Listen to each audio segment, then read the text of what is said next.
Na hizi mikakati zina target watu wenye wako HIV negative.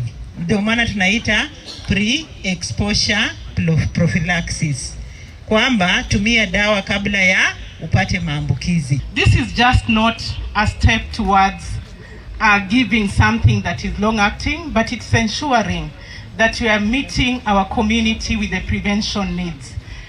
Busia County, as per the statistics that were last shared, actually is on the reverse gear. The reverse gear in that, in terms of the incidence, it's going up. And this shows that prevention is failing somewhere. Utadungwa hii sindani na utameza tena tembe mbili na utameza tena tembe mbili the next day. So hii itakupatia kinga kwa miezi 6. Itakupatia kinga kwa miezi ngapi? 6. Tuko pamoja. Na kama ni vaccine nakupatianga kinga kwa maisha yako, but hii sio vaccine.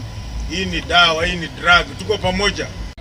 So I want all of us who are here, wherever you go, wherever you get a chance for your voice to be heard, please tell everyone who is at risk, everyone who is sexually active, everyone who could get infected, let them come and take this long-acting PrEP, and they will be convenient for 6 months and diarise to come back.